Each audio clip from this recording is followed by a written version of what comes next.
Okay, picture this. It's 1884. A ship is pulling into New York Harbor. And on that ship is a young guy, just 28 years old, an immigrant from Serbia. But this isn't just any immigrant. This is Nikola Tesla. And his mind is absolutely buzzing with ideas that are gonna, quite literally, power our entire modern world. The thing is, he's about to step into this brand new country, this new life, with basically nothing. And when I say nothing, I mean, get this, 4 cents. That's it. That was everything he had to his name. I mean, you couldn't even buy a loaf of bread with that. Can you just imagine that feeling? Your pockets are totally empty, but your head is jam-packed with the blueprints for the future. I mean, that's the wild paradox of his situation, right? In one hand, metaphorically, he's holding these incredible designs for rotating magnetic fields, the elegant design for the AC motor he'd already figured out.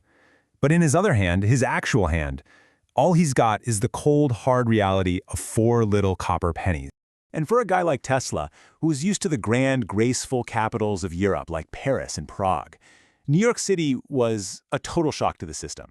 It was raw, it was chaotic, it was dirty, a city just bursting with this wild, relentless energy.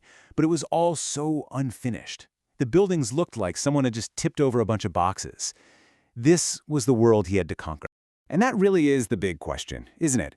How on earth do you go from being a penniless immigrant with literally 4 cents to your name to becoming a legendary inventor who sparks a global revolution? It seems impossible.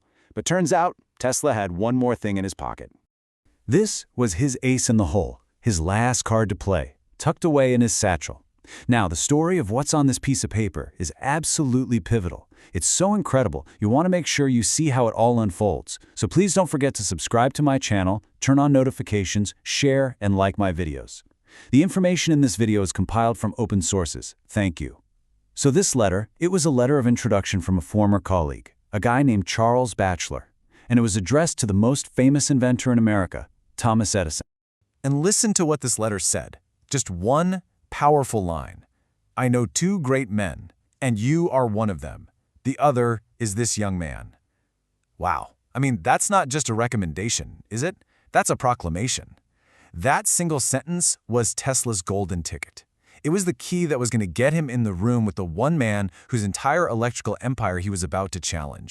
And so, just like that, the stage was set for their first meeting. And this wasn't just a handshake between 2 inventors. Oh no, this was a collision of 2 completely different worlds, 2 totally opposite ways of thinking about invention, about business, and about the future of electricity itself.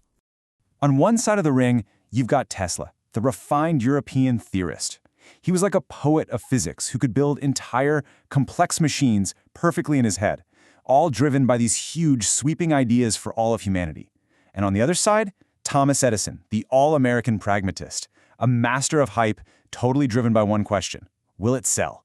They were both geniuses, for sure, but they were operating on completely different planets.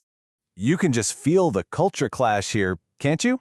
Edison, always a bit of a mess, sleeves rolled up, famous for hating pure theory. And then in walks this tall, skinny, impeccably dressed Serbian, just bursting with excitement about these complex ideas for alternating current. An idea Edison thought was not just a waste of time, but actually dangerous. But here's the twist. Despite all his doubts, Edison hired Tesla almost on the spot. So why?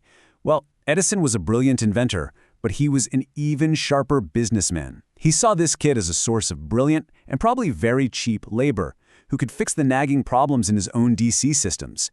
And when Tesla, all by himself, fixed the broken dynamos on this massive ship, the SS Oregon, Edison apparently turned to a colleague and said, "This is a damn good man."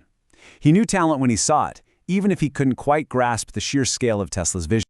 All right, so Tesla's got the job. He's in. But what kind of world has he just walked into? Well, he's now right in the heart of Edison's electric jungle, a city being powered by a technology that was revolutionary, yeah, but also deeply, deeply flawed.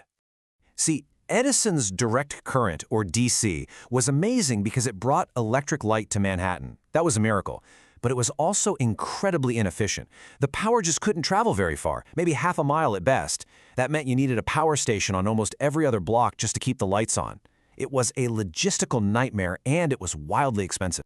And this was the fundamental conflict you could see right there on the streets of New York. All around him, Tesla saw this messy, dangerous spiderweb of thick DC wires. But in his mind's eye, he saw something else, something clean, elegant, powerful. A system of alternating current, or AC, that could send electricity for hundreds of miles. He was literally seeing the future hovering right above the chaos of the present.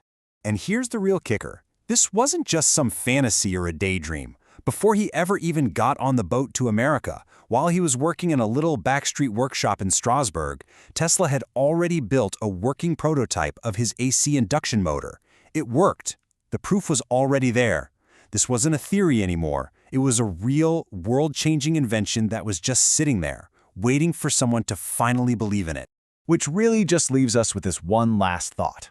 Tesla had the genius, no question. He already had the working invention. But without that one letter, that single piece of paper that just happened to open the right door at the right time, would the world have ever even seen his vision? It really makes you wonder, doesn't it? How many other brilliant revolutions have been lost to history, all because they were missing one simple introduction?